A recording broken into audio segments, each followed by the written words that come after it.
Yaş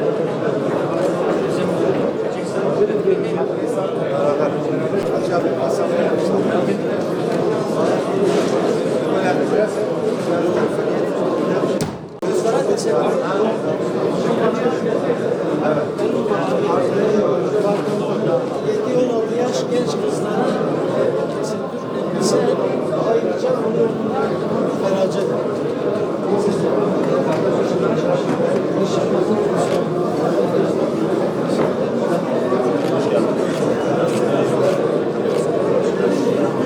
Ne yapıyoruz?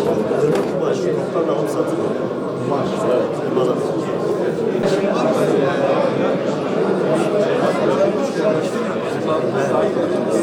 Bunların içerisinde var. Müziği var içerisinde.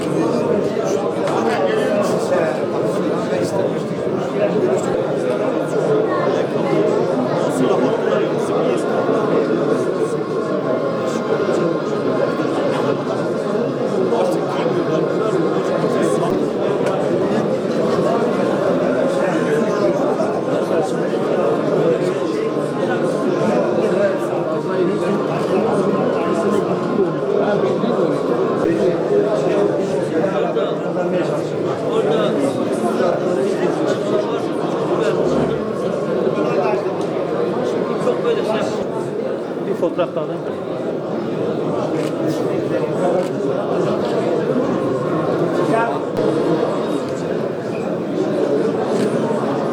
Tamamdır abi.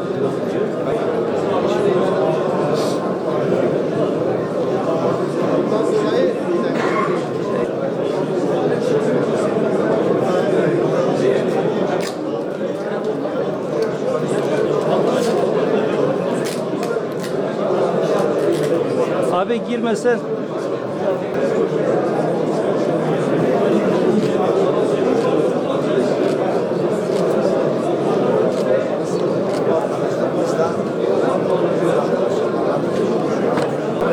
Ne zaman buraya yetişeceğiz?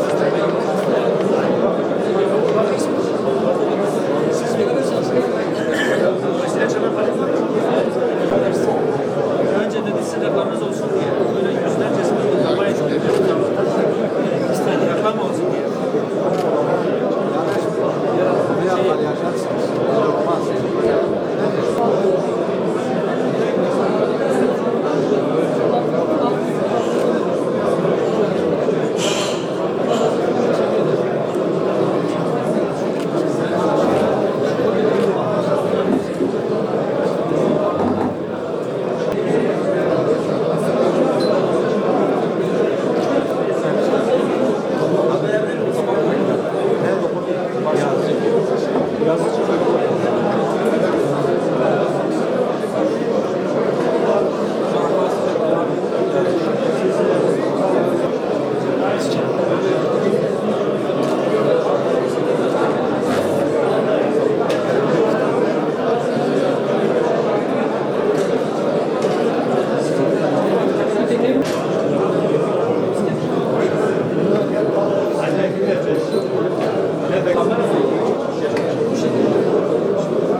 Abi biz bunu üretiyoruz değil mi? Hak Siyadı, Hak Sanayicileri ve İş Adamları Derneği'ni yani bu güzel çalışmalarından dolayı tebrik ediyorum.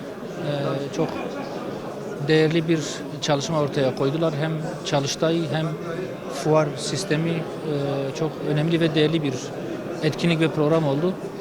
Tabii Hak Siyad bu sektörde yeni ama çok hızlı yürüyen bir dernek, bir teşekkül.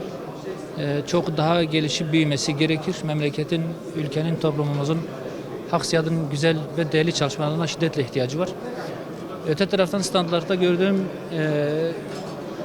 sergilenen mallar da çok önemli sektörler, çok geniş yelpazede. Bu da Hak Siyad'ın güzel bir işlev gördüğünü, hinterlandının çok geniş bir sahaya yayıldığını ortaya koyuyor. Türkiye ekonomisinin çok ciddi bir sıkıntı yaşadığı önümüzdeki bu süreçte üretim, istihdam, yatırım anlamına gelen hak siyadım çalışmaları hakikaten Türkiye için de çok önemli. Desteklenmesi, güçlendirilmesi gereken bir çalışma, bir teşekkül. Bu anlamda bir kez daha tebrik ediyorum. Çok değerli ve anlamlı görüyorum. Muvaffakiyetler diliyorum.